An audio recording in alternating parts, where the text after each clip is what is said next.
이사야 7장 7절에서 9절까지의 말씀, 우리 교독하시다가 마지막 9절은 우리 함께 읽도록 하겠습니다. 주 여호와의 말씀이 그 일은 서지 못하며 이루어지지 못하리라. 대저 아람의 머리는 다메섹이요 다메섹의 머리는 르신임이요 65년 내에 에브라임이 패망하여 다시는 나라를 이루지 못할 것이며. 함께 읽겠습니다. 에브라임의 머리는 사마리아요 사마리아의 머리는 르말리아의 아들이니라. 만일 너희가 굳게 믿지 아니하면 너희는 굳게 서지 못하리라 하시니라. 아멘. 네, 아하스 왕을 보며라는 제목으로 우리가 함께 말씀을 나누길 원합니다. 오늘은 이사야 7장에 있는 내용을 가지고 함께 말씀을 나누고자 하는데요. 조금 있다가는 저희가 읽은 이 앞뒤에 있는 본문들을 우리가 다 다루면서요. 과연 이 7장에 있는 아하스 왕에 대한 내용을 가지고 하나님께서 우리에게 주시는 메시지가 무엇인가를 우리 함께 나눴으면 좋겠습니다. 제가 지난번 6장 하나님께서 이사야를 부르셨던 내용을 가지고 설교를 했었는데 혹시 기억이 나시나요? 네. 안 나시는 게 정상입니다. 네. 이사야를 부르실 때 이제 하나님은 좋은 일로 이사야를 이제 부르시지 않았죠. 이스라엘이 다 망하게 되고 이제 황폐해질 때까지 그들은 듣기는 들어도 이제 깨닫지 못하며 보기는 보아도 이제 알지 못하도록 하나님께 돌아오지 못하도록 하는 이제 이사야 너가 이제 그런 사역을 해야 된다라는 이런 부르심을 이제 받았다 말씀을 드렸어요. 이것이 우리가 생각하는 좋은 일이 아니라 하더라도 하나님께서 이사야를 부르신 이유이기 때문에 이사야는 이제 그 하나님의 부르심에 따라 이제 사역을 하는 모습을 우리는 보게 되는 것이죠. 그러면서 이 7장으로 바로 넘어오게 되는 것입니다. 7장은요 바로 아하스 왕에 대한 이야기로 시작하는데요. 아하스는 두 왕의 이야기가 이제 나오게 됩니다. 이사야서는 두 왕의 이야기가 나오게 됩니다. 하나는 7장의 아하스 왕이고요, 또 하나는 36장의 히스기야 왕에 대한 이제 이야기가 나오죠. 많은 학자들이요 이 두 왕의 이야기는 연관성이 이제 깊다라고 이야기하고 있어요. 일단 이 이야기 자체가요 이제 왕에 대한 이야기고요, 둘 다 전쟁에 대한 이야기를 하고 있습니다. 그리고 이사야가 이 두 왕을 만나는 장소, 그 두 왕을 만나는 장소도 같다라는 것도 우리가 볼 수가 있는데요. 그곳이 어디냐면 윗못 수도 끝 세탁자의 밭 큰 길입니다.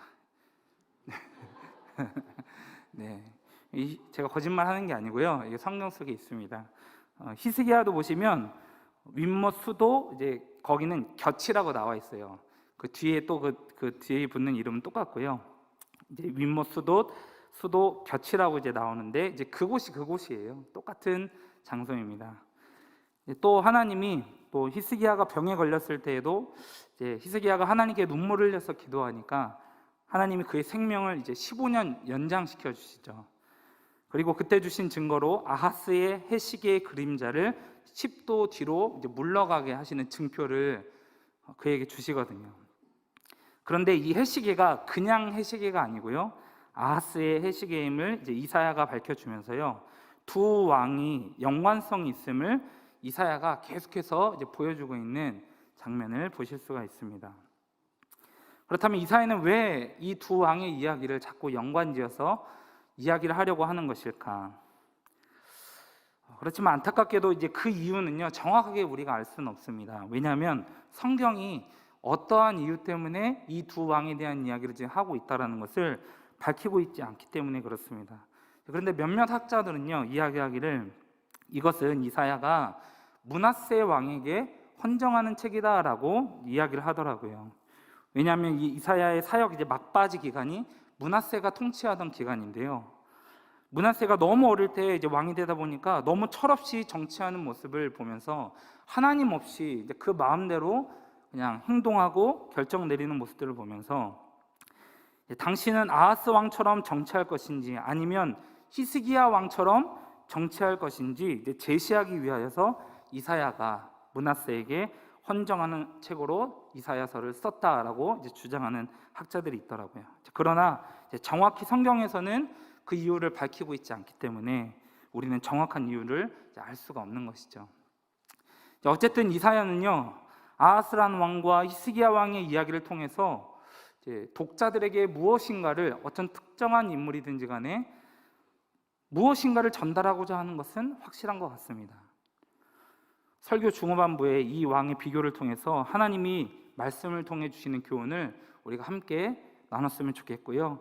다시 돌아와서 이제 아하스 왕에 대해 이제 간단하게 말해보자면, 아하스는 정말 최악의 왕입니다. 최악입니다. 그러나 하나님의 말씀을 무시했고요, 성전에 못을 박아서 예배를 드리게 하지 못한 왕이었습니다. 그리고 자기 자식을 몰렉에게 불살라 바쳤죠. 하나님이 인신제사를 하지 말라 하셨는데 이것 또한 그냥 서슴없이 행하던 왕이었습니다. 그리고 아시리아, 그러니까 아수로스도 이제 니느웨에 또 갔을 때 그곳에 있는 제단과 또 신전을 보고 반해가지고 그것을 그대로 그려다가 자기 예루살렘 성전에 이제 그것을 짓고 우상을 숭배한 사람이 바로 아하스 왕이었습니다. 하나님이 보시기에 완전히 최악의 왕인 것이죠. 이런 왕이 지금 전쟁을 겪게 되는 게 7장의 모습입니다. 우리 7장 1절의 말씀을 우리 같이 한번 읽어보도록 하겠습니다. 시작. 우시아의 손자요 요담의 아들인 유다의 아하스 왕 때에 아람의 르신 왕과 르말리아의 아들 이스라엘의 베가 왕이 올라와서 예루살렘을 쳤으나 능히 이기지 못하니라. 네. 방금 읽으신 이 본문은요, 아하스 때에 전쟁이 일어나게 되는 모습을 보여주고 있는 거예요. 이때가 732년에서 734년 사이에 아하스 왕의 일이라 우리가 보고 있거든요. 지금 이 일이 일어나게 된 배경에 대해서 이사야서는 자세하게 다루고 있지 않습니다. 그런데요, 열왕기사와 역대기를 우리가 보시게 되면 이 당시요, 아수르, 그러니까 아시리아라고도 불리는 이 나라가 가나안이라는 이 지역을 너무 갖고 싶어합니다. 그런데 이곳을 직접적으로 통치하고 있지 못한 상황이었어요. 그런 상황에서 이 아수르라는 나라가 너무나도 막강했기 때문에 그 지역에 있는 나라들이 아수르에게 조공을 바치고 있었던 상황이었어요. 그 나라 안에 시리아 그리고 북이스라엘, 남유다와 같은 이제 그런 국가들이 조공을 바치고 있었던 것이죠. 이제 그런 상황 가운데 가나안 지역에 어떠한 소문이 퍼지기 시작합니다. 아수르 내부적으로 이제 쿠데타가 일어났다라는 이런 소문이 일어나게 된 거예요. 이 소문을 듣게 된 이제 가나안 지역의 왕들이요, 사마리아에 모이기 시작합니다. 왜냐하면 이번 기회에 확실하게 우리가 독립을 해서 더 이상 아수르의 조공을 바치지 말자 한 것이죠. 반역을 계획하게 된 것입니다. 그런데 이 회의에 참석하지 않은 나라가 있었어요. 바로 남유다입니다. 그래서 이 회의에 참석하지 않은 이 유다에도 사람을 보내서 너희도 지금 가나안 지역에서 아수르에게 조공을 바치고 있으니까 이제 우리가 여기서부터 한번 벗어나 보자. 우리가 이 반역을 우리가 꾀하게 됐는데 너희도 함께 이 반역에 동참해서 우리가 아수르로부터 벗어나 보자, 이제 이야기한 것이죠.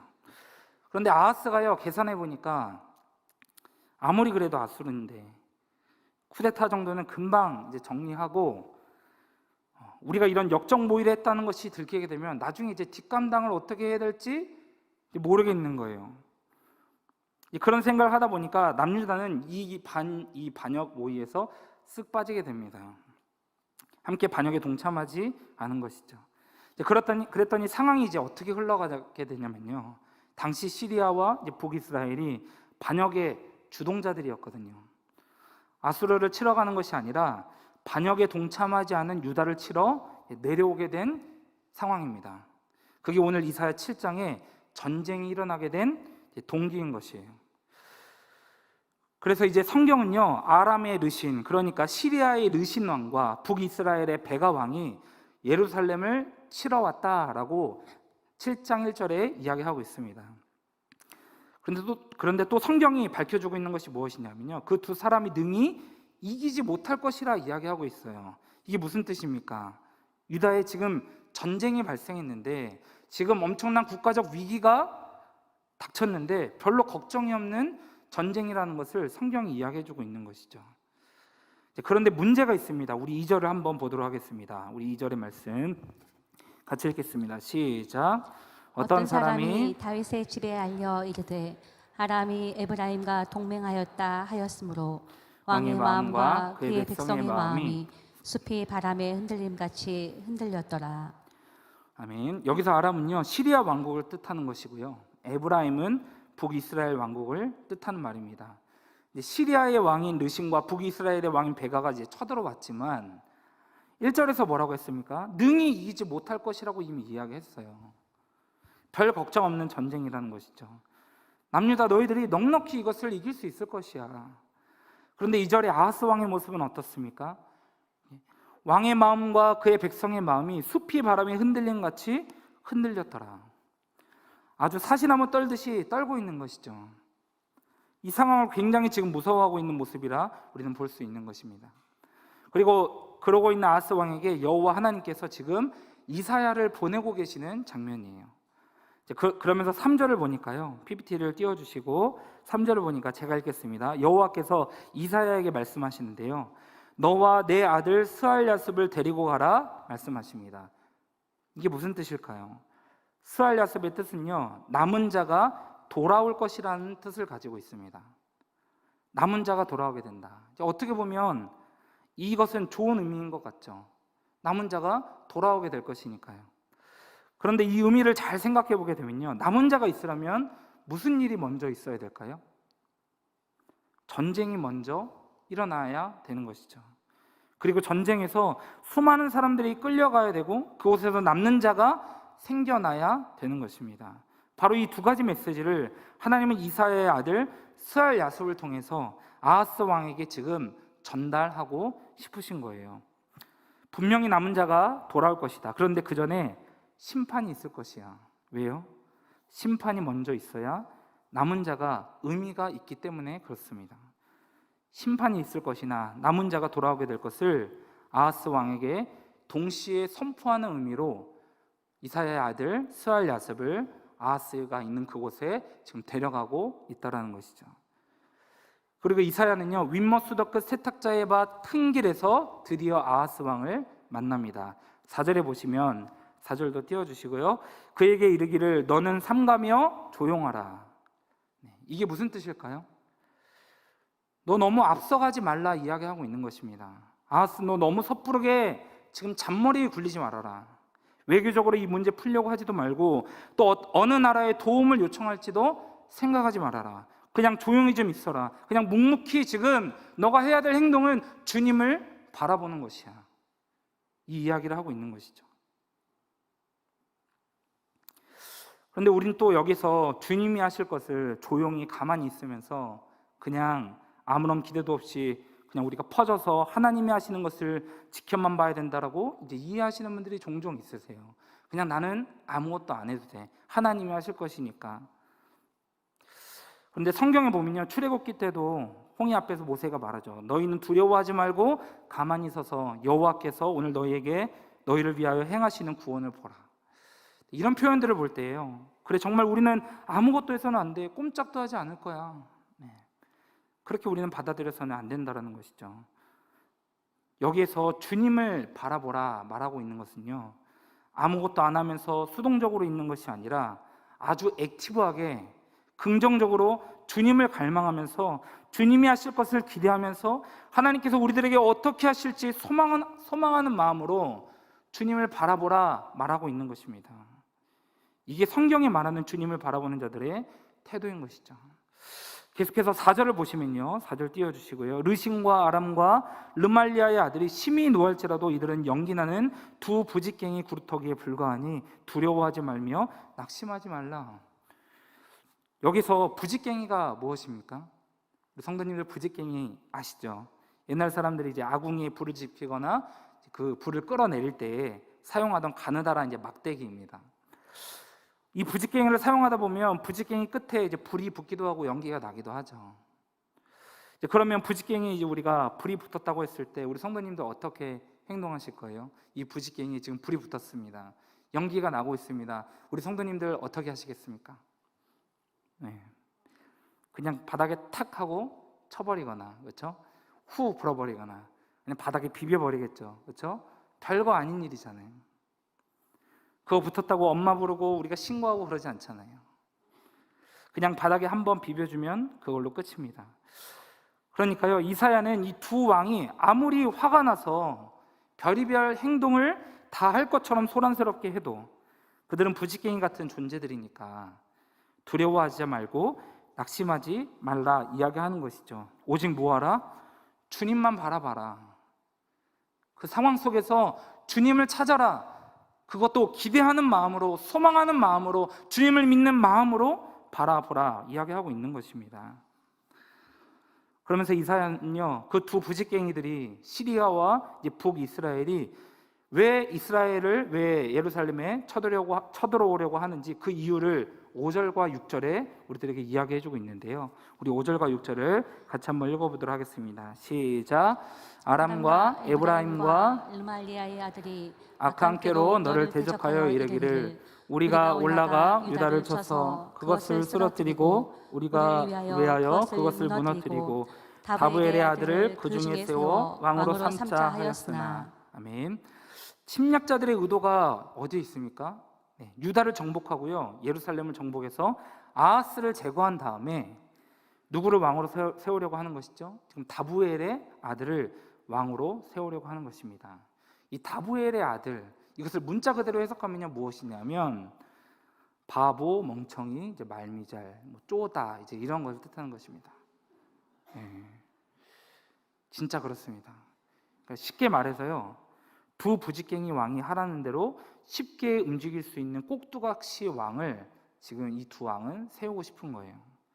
그게 그들이 예루살렘을 치러 온 가장 중요한 이유인 것입니다. 이것에 대해 이사야는요, 하나님의 생각을 분명하게 이야기합니다. 우리 7절입니다. 7절 같이 한번 읽겠습니다. 시작. 주 여호와의 말씀이 그 일은 서지 못하며 이루어지지 못하리라. 아멘. 하나님은요, 확실하게 이야기하는 것이죠. 그 일은 서지 못할 것이며 이루어지지 못하리라. 하나님은요, 아하스를 좋아하실 수가 없죠. 왜냐하면 그는 우상 숭배하는 사람입니다. 그의 마음에 하나님은 없습니다. 하나님이 그를 지켜야 될 이유도 없는 것이죠. 그런데 그 두 부지깽이 같은 아무것도 아닌 왕들이 예루살렘을 무너뜨리고요, 꼭두각시 왕을 세우려고 할 때에 하나님은요, 그 일을 막으실 수밖에 없습니다. 적극적으로 그 일이 될 수 없도록 하나님이 개입하실 수밖에 없는 것이죠. 왜 그렇습니까? 하나님이요, 사무엘하 7장에 다윗과 맺으신 언약이 있기 때문에 그렇습니다. 내 집과 내 나라가 내 앞에서 영원히 보존되고 내 왕위가 영원히 경고하리라. 하나님이요, 다윗과 이러한 약속을 하셨기 때문에 아하스가 아무리 망나니 같은 왕이고요, 하나님을 싫어하고요, 하나님을 대적하고 우상을 섬긴다 할지라도요, 그가 다윗의 혈통으로 계속 이어지고 있는 왕조 가운데 있기 때문에 하나님은요, 절대 하나님이 하신 그 약속을 깨지 않는다는 것이죠. 다윗과 하신 옛 언약이 있기 때문에 그것을 지금 지키겠다 말씀하고 계시는 것입니다. 그러니 시리아 왕과요, 북이스라엘 왕의 뜻대로 꼭두각시 왕이 세워지게 할 수 없는 것입니다. 지금 아하스가 하나님을 믿던 우상을 숭배하든지 간에 하나님은 다윗과 하셨던 그 언약을 지키시고자 무조건 개입하고 계시는 장면을 우리가 보실 수 있는 거예요. 그래서 이사야서를 잘 보시면요, 이사야가 아하스에 대해 이야기할 때, 아하스를 부를 때요, 아하스 왕이여라고 부르는 장면이 없습니다. 아하스를 부를 때 뭐라고 부르냐면요, 다윗의 집안이여라고 부르고 있어요. 왜냐하면 지금 나라가 잘 버티고 또 당신이 살아있는 것은 하나님이 옛적 다윗과의 약속을 지키기 위해서 은혜를 지금 베풀고 있는 것이지, 지금 당신이 잘해서 하나님이 도와주시는 것이 아니라는 것을 지속적으로 알게 하려고 다윗의 집안이여라고 지금 부르고 있다는 것입니다. 우리는 이런 모습을 볼 때요, 우리 하나님은 어떠한 분이신지를 우리가 알 수가 있는 것입니다. 하나님은요, 한번 약속하시면 그 뒤에 있는 후손들이요, 어떤 모습으로 살아간다 할지라도 끝까지 그 약속을 지키시는 분인 줄로 믿습니다. 우리 신명기 5장 10절에 있는 말씀인데요, 같이 한번 읽어보도록 하겠습니다. 시작. 나를 사랑하고 내 계명을 지키는 자에게는 천대까지 은혜를 베푸느니라. 아멘. 이 말씀 믿으시죠? 이런 말씀을 볼 때요, 지금 우리가 앞으로 계속해서 태어나게 될, 우리가 보지 못하게 될 다음 세대를 위해서 우리가 지금 해야 될 것이 무엇입니까? 오늘 이 순간 하나님 앞에 우리가 신실하게 삶을 살아내는 것이죠. 우리가 하나님을 사랑하고요, 말씀을 지키며 사는 것입니다. 그럴 때 하나님은 언약하신 그대로 그 복을 우리들에게, 또 후손들에게 주시는 분인 줄로 믿습니다. 우리 다시 본문으로 돌아와서요, 우리 7절에 있는 말씀을 다시 띄워주시면, 7절에 절대 그 일은 서지 못하고 이루어지지 못하리라 이제 말씀하시면서 이제 8절과 이제 9절에 이런 말씀을 하고 있습니다. 제가 읽겠습니다. 아람의 머리는 다메섹이요 다메섹의 머리는 르신이며 65년 내에 에브라임이 패망하여 다시는 나라를 이루지 못할 것이며 에브라임의 머리는 사마리아요 사마리아의 머리는 르말리아의 아들이니라. 만일 너희가 굳게 믿지 아니하면 너희는 굳게 서지 못하리라 하시니라. 아멘. 하나님은요, 결국 이사야 선지자를 통해서 시리아와 북이스라엘 왕국 모두 65년 내에 멸망하게 될 것을 지금 말씀하고 계시는 거예요. 나중에는 이 시간이 계속해서 이제 단축이 되는 것을 보실 수가 있습니다. 실제로 10여 년 후에요, 북이스라엘이 이제 망하게 됩니다. 그리고 하나님이 약속하신 대로 다윗 왕조를 계속해서 지켜나가시는 모습을 우리가 보실 수가 있는 것이죠. 결국 하나님은요, 이 전쟁을 통해서 아하스에게 요구하고 계시는 것이 무엇일까요? 우리 성도님들은 무엇이라 생각하십니까? 하나님은요, 지금 아하스에게 무엇을 요구하고 계시는 것일까요? 굳게 믿으라는 것입니다. 누구를요? 약속하신 하나님을 굳게 믿으라는 것이죠. 그리고 그 약속은요, 절대 깨질 일이 없을 것인데 그 약속을 붙잡고 있으면 너는 살게 될 것이라는 것을 이야기하고 있다는 것입니다. 지금 너의 삶이 개판이고 엉망이고 나를 사랑하지 않고 계명을 지키지도 않고 멋대로 산다 할지라도 내가 다윗의 후손들에게 한 약속이 있으니 내가 이 약속을 무조건 지키시겠다 하시는 것이죠. 그러니까 지금 너는 무엇을 하라? 이 약속을 굳게 믿으라 말씀하고 계시는 것입니다.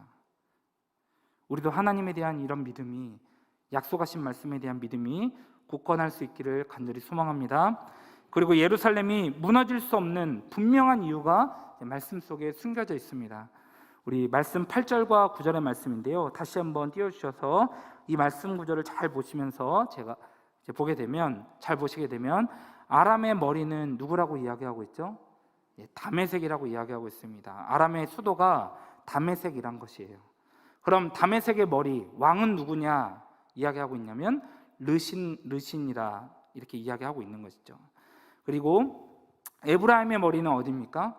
사마리아입니다. 사마리아가 이제 에브라임의 수도인 것이죠. 그리고 사마리아의 머리는 북이스라엘의 베가라는 왕이라는 것을 보여주고 있는 것이에요.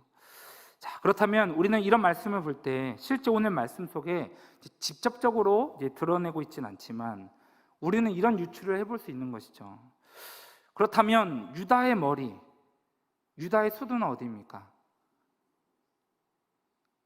잘 모르시나요? 네, 유다의 머리, 유다의 수도는 어디입니까? 예루살렘인 것이죠. 그렇다면 예루살렘에서 이제 유다를 통치하는 머리, 왕은 누구입니까? 이걸 아하스 왕이라 대답하시면 안 되는 거예요. 아하스가 아니라 우리가 여기서 깨달아야 되는 것은 바로 이 예루살렘을 통치하는 왕은 바로 하나님이라는 것을 우리가 깨달아야 되는 것이죠. 이스라엘의 왕은 있었지만 그들의 진정한 왕은 누구입니까? 바로 하나님이라 이야기하고 있다는 것이에요. 하나님은 신의 산 언약 때부터 그들의 진정한 왕이 되어주신 분이시죠. 여러분, 예루살렘은 왜 안전할까요?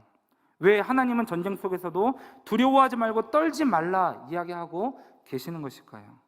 그것은 바로 하나님이 유다를 다스리시는 왕이시기 때문에 그런 것입니다. 그렇다면 우리는 왜 계속해서 두려움과 우리의 삶은 왜 계속해서 포기하고 싶은가? 왜 내 삶에는 평안이 없다 느끼는가? 곰곰이 생각해 볼 때 하나님이 내 왕이라는 사실을 계속해서 우리가 잊으며 살고 있지는 않는지 우리의 삶을 돌아볼 필요가 있을 것 같습니다.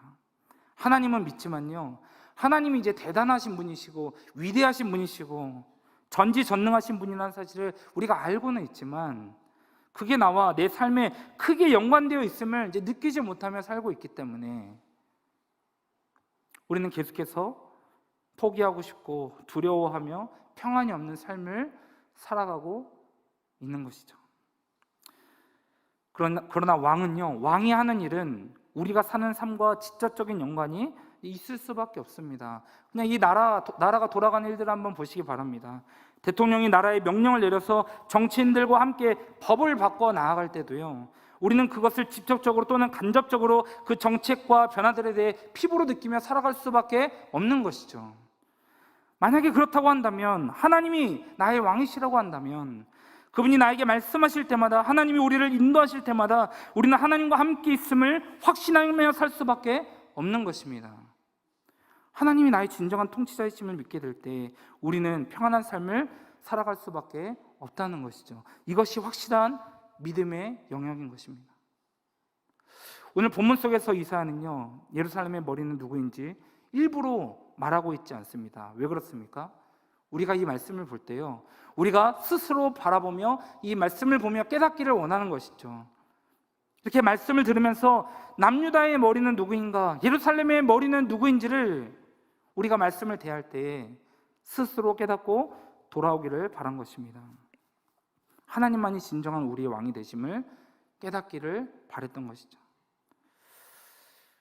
하나님은요, 다른 나라의 왕들은 몰라도 유다는 내 것이기 때문에, 내 백성이 되기 때문에 내가 선택한 다윗 왕조를 없애고 그 자리에 꼭두각시 왕을 세울 수 없음을 선언하고 계시는 것입니다.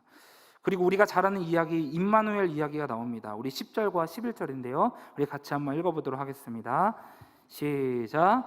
여호와께서 또 아하스에게 말씀하여 이르시되 너는 내 하나님 여호와께 한 징조를 구하되 깊은 데에서든지 높은 데에서든지 구하라 하시니. 아멘. 하나님은요, 아하스에게 이제 징조를 구하라 이야기합니다. 여기서 징조는요, 기적을 이야기하는 것이죠. 놀라운 일들을 이야기하는 것입니다. 하나님이 이사야를 통해서 아하스에게 말하기를, 깊은 데에서든지 높은 데에서든지 너가 징조를 한번 구해봐라. 쉽게 이야기하자면요, 이런 거예요. 너가 상상할 수 있는 어떠한 것이라도 괜찮으니까 내가 예루살렘을 지킬 것에 대한 징조를 너가 한번 구해봐라. 그럼 내가 다 줄게. 뭐든지 너가 상상하는 것 뭐든지 내가 그냥 줄 테니까, 그 증표를 너에게 줄 거니까 한번 구해봐라. 오히려 하나님의 역으로 지금 제안하고 있는 모습을 우리가 보실 수 있는 거예요.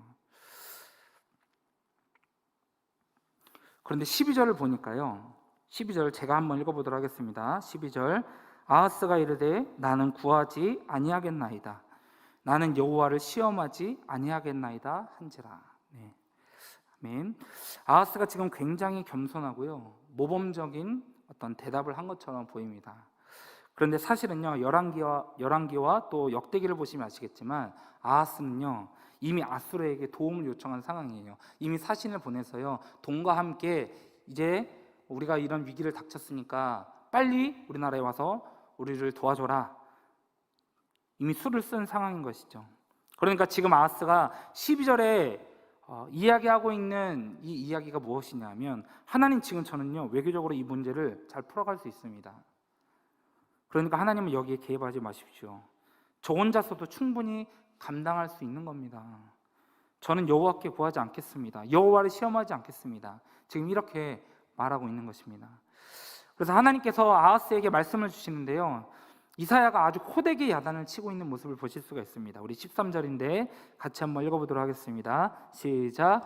이사야가 이르되 다윗의 집이여 원하건대 들을지어다. 너희가 사람을 괴롭히고서 그것을 작은 일로 여겨 또 나의 하나님을 괴롭히려 하느냐. 아멘. 여기서 보시면 아시겠지만 아하스 왕에 대해 말할 때 다윗의 집이여라고 말하고 있죠.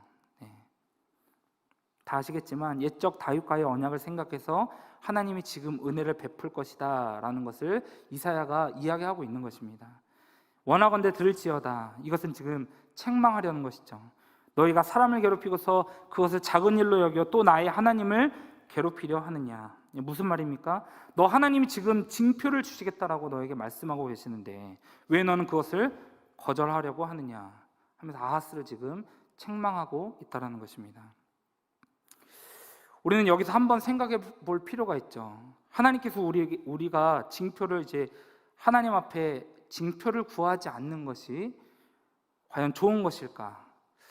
그것이 믿음이 좋은 일일까? 아니면 하나님께 무슨 일이 있을 때마다 하나님 이렇게 해주세요, 저렇게 해주세요라고 우리가 징표를 구하는 것이 좋은 일일까? 우리 성도님들은 어떻게 생각하십니까?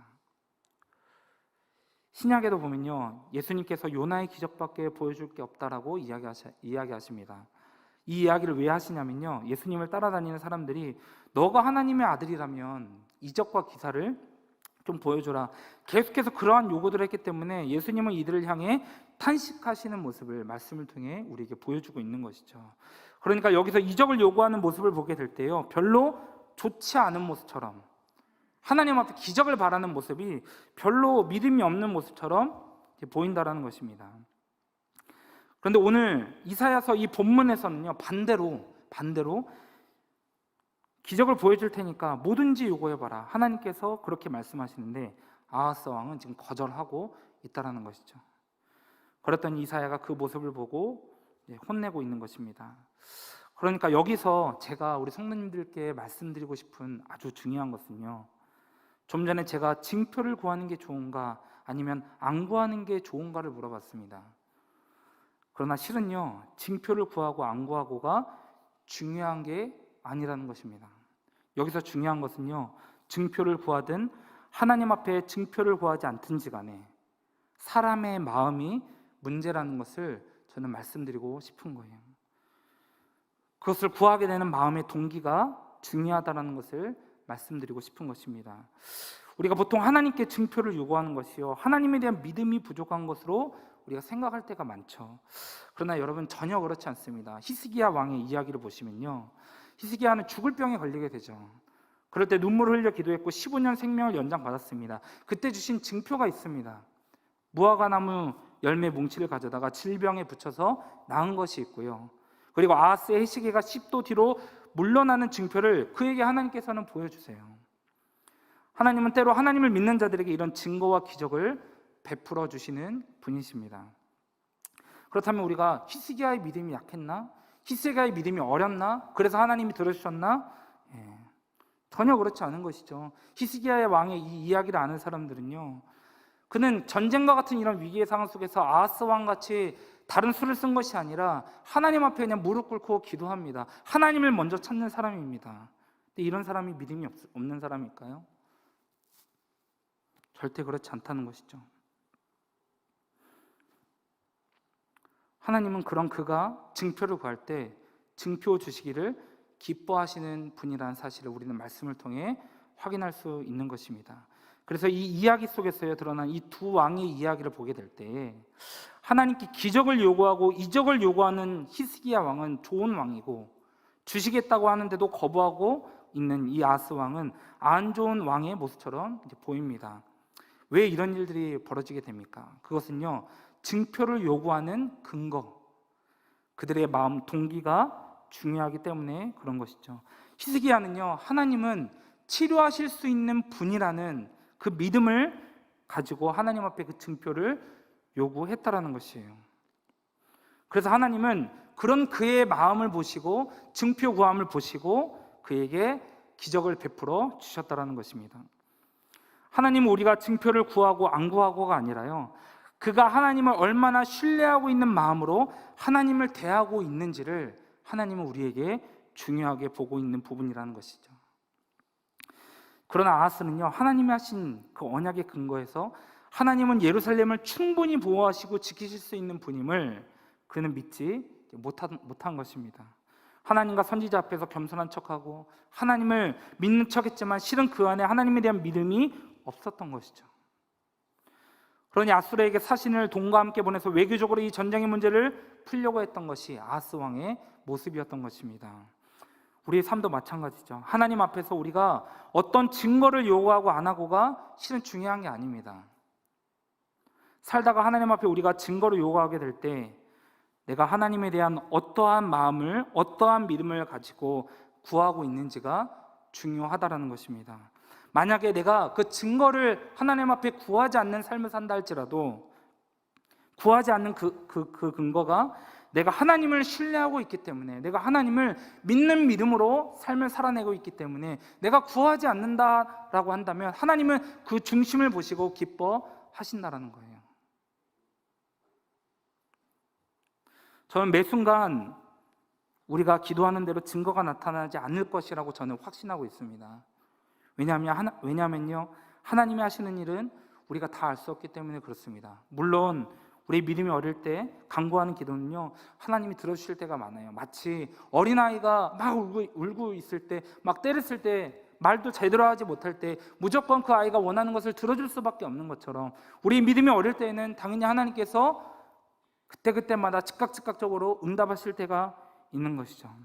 그러나 우리가 성장하고요, 일할 수 있는 나이가 됐는데도 부모님께 돈 달라 떼쓰고 이거 해달라 저거 해달라 하면 안 들어주시는 것처럼, 우리 믿음이 성장하고요, 영적인 세계를 정확히 보며 살아가는 자들에게는 하나님께서 우리가 요구하는 그 모든 것을 그냥 그때그때마다 주시는 분이 아니라는 것입니다. 그러나 어쩔 때는요, 우리가 원하는 것보다 더 큰 것으로 주시는 분이 우리 하나님이시죠. 또 어쩔 때는요, 우리가 생각한 것보다 더 작은 것으로 주실 수도 있는 분이 우리 하나님이라는 것입니다. 하나님은 우리에게 응답하시는 것들은 우리가 쉽게 예측할 수 없다라는 것이죠.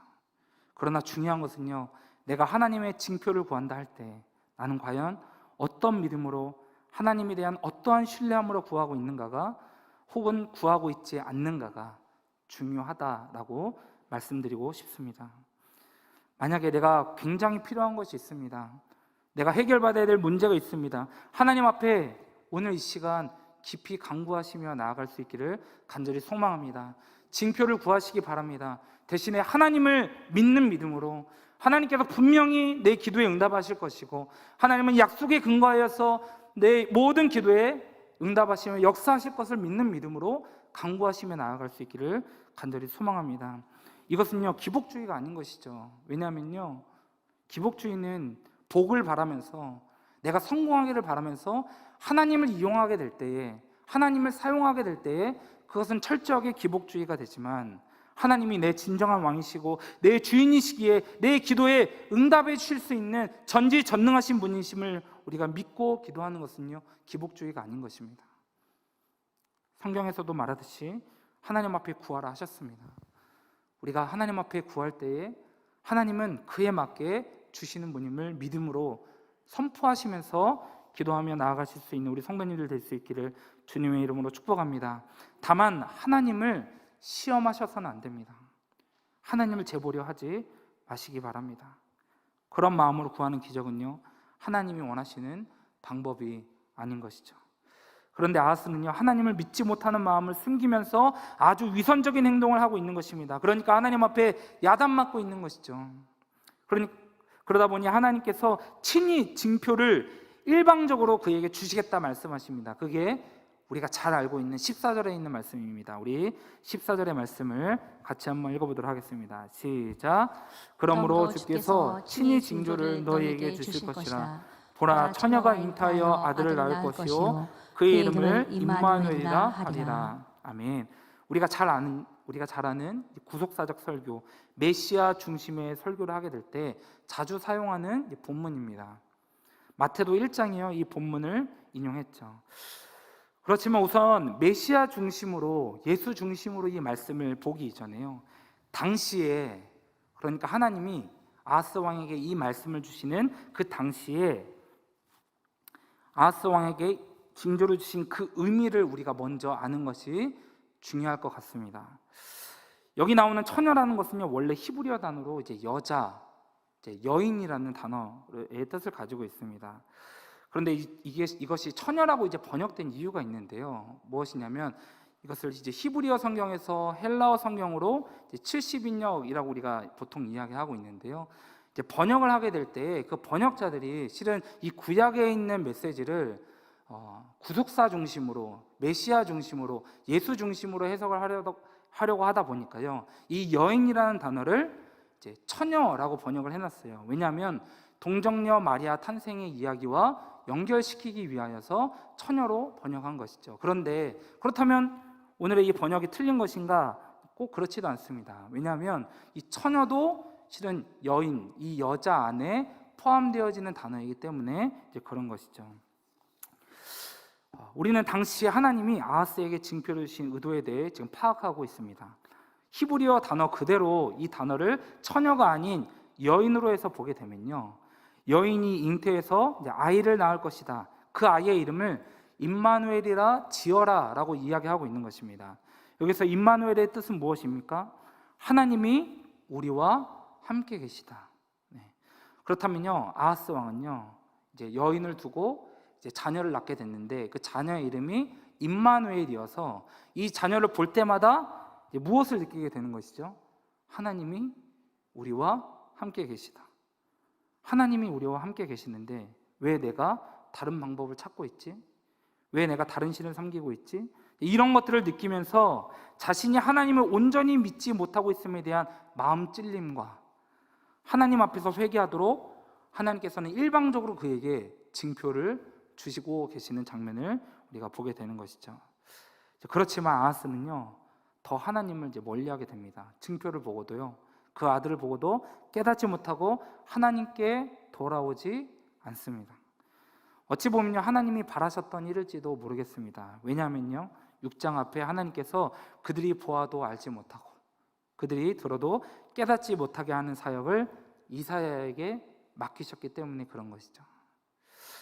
본문 일을 다 볼 수 없지만요, 이제 임마누엘이란 이 자녀가 성장하게 될 때, 그러니까 20년 안짝으로 두 왕국 시리아와 북이스라엘이 멸망하게 될 것을 예언하고 계시고요, 결국 믿었던 아시리아, 아수르에게도 유다가 어려움을 당하게 될 것을 예언하시는 모습을 보실 수가 있습니다. 결국 이 예언은요, 36장 히스기야 왕 때 남유다를 공격해온 아수르 왕 사네립의 모습을 통해 이 예언 또한 하나님께서 이루으셨음을 우리가 보실 수가 있는 것이에요. 오늘의 이 말씀을 정리하도록 하겠습니다. 우리는요, 오늘 아하스의 모습을 통해 두 가지 교훈을 얻을 수 있는 것 같습니다. 첫째로는요, 하나님은 약속을 지키시는 분이라는 사실이에요. 어떤 상황 속에서도 하나님은 그 약속을 지키시는 분임을 우리가 믿고, 우리가 보지 못한 세대까지 그 약속을 하나님께서 이루실 것을 믿으며 매일매일의 삶을 신실하게 믿음의 삶으로 살아내는 것이 우리들에게 있어서 너무나도 중요한 일인 줄로 믿습니다. 둘째로는요, 하나님은 우리의 왕이 되시는 분이라는 사실이에요. 하나님은 우리의 진정한 왕이 되시기를 원하시죠. 우리 인생의 전 영역 속에서, 인생의 모든 상황 속에서 매 순간순간 우리가 결정해야 되는 그 모든 내용들까지도 그 속에서 진정한 왕이 되시기를 원하시는 분이 우리 하나님이라는 사실이에요. 왕이신 하나님을 믿고 맡겨드리며 하나님이 지켜주실 것을 믿으며 응답하실 것을 믿으며 기대하고 소망하는 마음으로 우리의 왕이신 주님을 바라볼 수 있는 우리 열방의 모든 성도님들 될 수 있기를 주님의 이름으로 축복합니다.